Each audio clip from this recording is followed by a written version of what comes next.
ದೇಶ ಪ್ರೀತಿಸುವಂತಹವರಾಗಬೇಕು. ಕೇವಲ ದೇಶವನ್ನು ರಕ್ಷಣೆ ಮಾಡುವಂಥವ್ರ ಸೈನಿಕರು, ಪೊಲೀಸರು, ಮಿಲಿಟರಿ ಇವರೇ ಅಂತ ತಿಳ್ಕೋಬಾರದು. ದೇಶದಲ್ಲಿರುವ ಪ್ರತಿಯೊಬ್ಬ ಪ್ರಜೆಯೂ ಕೂಡ ಇದು ನನ್ನ ದೇಶ ಅಂತ ಭಾವನೆ ಬಂದರೆ ಒಂದು ಒಳ್ಳೆಯ ವಾತಾವರಣ ಉಂಟು ಮಾಡೋದಕ್ಕೆ ಸಾಧ್ಯ ಆಗುವಂಥದ್ದು. ದೇಶದ ಗಡಿ ಭಾಗದಲ್ಲಿ ಮತ್ತು ಇತರ ಸ್ಥಳಗಳಲ್ಲಿ ಕಷ್ಟದಲ್ಲಿ ಅವರೆಲ್ಲರೂ ಕೂಡ ದೇಶದ ರಕ್ಷಣೆ ಮಾಡಿದರೆ ದೇಶದೊಳಗಿರುವಂಥ ನಾವುಗಳು ಅವರ ಒಂದು ಕರ್ತವ್ಯ, ಅವರ ಒಂದು ತ್ಯಾಗ ಅದೆಲ್ಲವನ್ನು ಸ್ಮರಿಸ್ಕೊಳ್ತಾ ನಾವು ನಮ್ಮ ದೇಶದೊಳಗೆ ನಮ್ಮ ಜವಾಬ್ದಾರಿಗಳನ್ನು ನಮ್ಮ ಸ್ಥಾನದಲ್ಲಿ ಪ್ರತಿಯೊಬ್ಬರು ಕೂಡ ನಿರ್ವಹಿಸುವಂತಹ ಒಂದು ವಾತಾವರಣ ಉಂಟಾಗಬೇಕಾಗಿದೆ. ಆ ನಿಟ್ಟಿನಲ್ಲಿ ಪ್ರತಿಯೊಬ್ಬರ ಜವಾಬ್ದಾರಿ ಇದೆ. ಅದರಿಂದ ಇವತ್ತಿನ ಸ್ಥಿತಿ ನೀವು ನೋಡ್ತಾ ಇದ್ರಿ, ಮೊನ್ನೆ ತಾನೇ ಯುದ್ಧ ಆದಾಗ ಗ್ಯಾಸ್ಗೆಲ್ಲ ಭಾಳಷ್ಟು ಕಷ್ಟ ಆಯಿತು ಅಂತೆಲ್ಲ ಭಾವನೆ ಬರ್ತಾ ಇತ್ತು. ಅಂದರೆ ಇವತ್ತು ನಾವು ಅವಲಂಬಿತರಾಗ್ಬಿಟ್ಟಿರ್ತೀವಿ.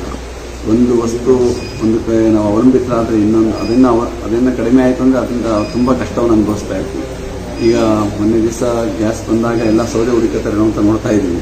ನನಗನ್ನಿಸ್ತಾ ಇತ್ತು, ಏನಪ್ಪ ಮರಗಳೆಲ್ಲ ಚೆನ್ನಾಗಿದ್ದು ಈ ಮರಗಳಿಗೂ ಕುತ್ತು ಬಂದುಬಿಡ್ತದೆ ಅಂತ ವಾತಾವರಣ ಬರ್ತಾ ಇತ್ತು.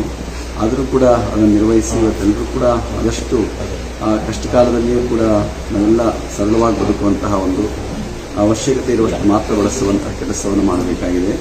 ಇವತ್ತು ನೀರಾಗಲಿ, ಎಲೆಕ್ಟ್ರಿಸಿಟಿ ಆಗಲಿ ಮತ್ತು ಇಂಧನ ಆಗಲಿ ಇವೆಲ್ಲವನ್ನು ಕೂಡ ಅವಶ್ಯಕತೆ ಇರುವಷ್ಟು ಮಾತ್ರ ಬಳಸುವಂತಹ ಕೆಲಸವನ್ನು ಪ್ರತಿಯೊಬ್ಬರು ಮಾಡಬೇಕಾಗಿದೆ. ನಾನು ಮೊನ್ನೆ ಹೇಳಿದೆ, ಅಭಾವದಲ್ಲಿ 5 ಸಾರಿ ಯೋಚನೆ ಮಾಡಿ ಒಂದು ವಸ್ತುವನ್ನು ಬಳಸಬೇಕಂತೆ.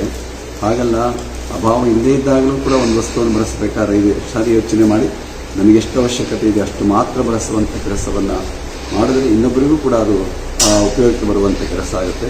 ಆ ನಿಟ್ಟಿನಲ್ಲಿ ನಾವೆಲ್ಲರೂ ಕೂಡ ದೇಶದ ಪ್ರಜೆಗಳಾಗಬೇಕು. ಮತ್ತು ಮಕ್ಕಳಲ್ಲಿ, ಹಿರಿಯರಲ್ಲಿ ಮತ್ತು ಯುವಕರಲ್ಲಿ ದೇಶ ಪ್ರೇಮದ ಪ್ರಜ್ಞೆಯ ಜಾಗೃತ ಆದಾಗ ಮಾತ್ರ ಒಂದು ಉತ್ತಮ ವಾತಾವರಣವನ್ನು ಉಂಟು ಮಾಡೋದಕ್ಕೆ ಸಾಧ್ಯ ಆಗುತ್ತೆ. ನೋಡಿ, ನೀವು ತಿಳ್ಕೋಬೇಕು, ದೇಶದ ವಿಚಾರ ಬಂದಾಗ ನಾವು ಯಾರೂ ಅಲ್ಲ. ನಾವೆಲ್ಲರೂ ಕೂಡ ದೇಶ ವಿಚಾರ ಬಂದಾಗ ನಮ್ಮ ಜಾತಿ, ಮತ, ಪಂಥ ಇವೆಲ್ಲವನ್ನು ಮೀರಿ ನಾವೆಲ್ಲರೂ ಕೂಡ ಒಂದಾಗಿ ಬದುಕುವಂಥದ್ದಾದಾಗ ಮಾತ್ರ ಅದು ಮುಖ್ಯವಾಗಿರುವಂಥದ್ದು.